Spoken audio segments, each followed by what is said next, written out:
जय श्री राधे। पूज्य श्री सद्गुरुदेव भगवान के चरणों में प्रणाम। कल्याण पत्रिका से भगवान नाम की महिमा। जिस समय हम एकांत में बैठकर भगवान की निर्मल लीलाओं का श्रद्धा सहित अनुसंधान करते हुए प्रेम पूर्वक पवित्र नाम का स्मरण करने लगते हैं, उस समय समस्त सांसारिक वासनाएं विस्मृत हो जाती हैं। आनंद रूप परमात्मा विशुद्ध अंतःकरण में प्रतिबिंबित होने लगते हैं। हम अलौकिक आनंद सागर में निमग्न हो जाते हैं तथा धीरे धीरे द्वैत भाव समाप्त प्रतीत होता है। सर्वत्र भगवान ही भगवान, स्वप्रकाश आत्मसत्ता ही प्रतिभासित होने लगती है। साधक कृत्य कृत्य बन जाता है। यह भगवान नाम की अद्भुत महिमा है। एक क्षण भी भगवान नाम जप से विरत न होइए, आपकी सारी कामनाएं समाप्त हो जाएंगी।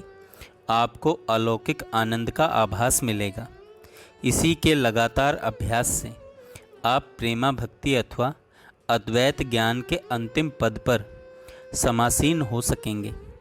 यह बात नाम साधन का अनन्य अवलंबन करने से स्वयं अनुभूत होगी। नाम जप के अविरल अभ्यास से विजातीय प्रत्यय स्वयं तिरस्कृत हो जाएगा और अवशिष्ट सजातीय तत्व का अवभास स्थायी बना रहेगा। फिर कार्य सहित अविद्या के उन्मूलन में विलंब नहीं होगा। आप ईश्वर अनुग्रह के चरम फल के उपभोक्ता बने रहेंगे। कर्तव्य की परिसमाप्ति होगी। नाम में वह अलौकिक शक्ति है जिसके सहारे साधक आध्यात्म क्षेत्र में पूरा अधिकार जमा सकता है। उसे आशंका नहीं रहती कि मैं आत्म साक्षात्कार की यात्रा पूरी कर सकूंगा या नहीं। आरंभ में नाम पर विश्वास करना होगा, बाद में वही नाम संसार की सत्यता के मिथ्या विश्वास को निर्मूल कर देगा। सारी पाप राशियां जल जाएंगी। हम उत्तरोत्तर साधन के ऊंचे से ऊंचे स्तरों को पार करते चले जाएंगे। अत्यधिक सरलता से लक्ष्य की प्राप्ति होगी। अत्यधिक सरलता से लक्ष्य की प्राप्ति होगी। इस युग में चाहे सब दोष ही दोष भरे हों, पर इस युग में भगवान के साक्षात्कार के लिए जो सुविधा प्राप्त है वह अन्य युगों में कहाँ है। हम उपयुक्त दोनों मार्गों में से किसी भी मार्ग से आगे बढ़ने की इच्छा रखें। इस युग में सरलतम साधन भगवान नाम को अपनाने से ही सफलता प्राप्त हो जाती है। इसीलिए तो त्रिकालदर्शी ऋषियों ने प्रायः सभी पुराण स्मृति आदि में भगवान नाम की गुणगाथा गाई है। अतः मनुष्य को बाल्य अवस्था से ही राम नाम का आश्रय लेना चाहिए। कुछ लोग पूछते हैं कि फिर वृद्धावस्था किस लिए है।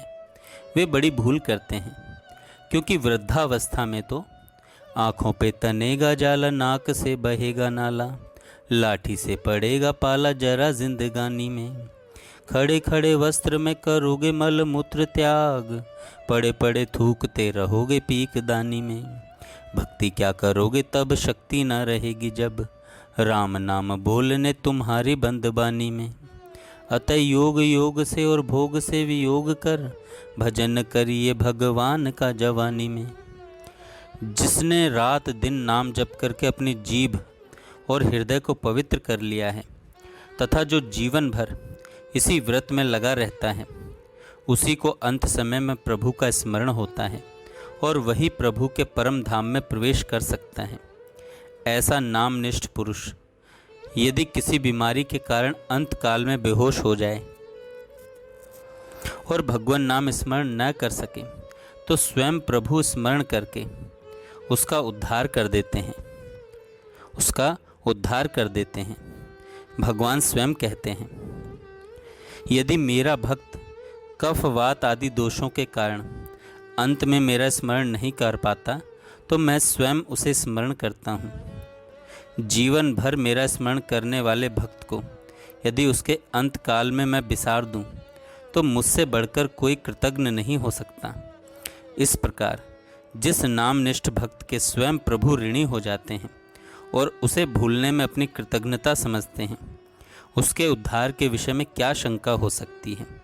उसके जैसा बड़भागी तो वही है, उसके जैसा बड़भागी तो वही है। जय श्री राधे। जय श्री राधे।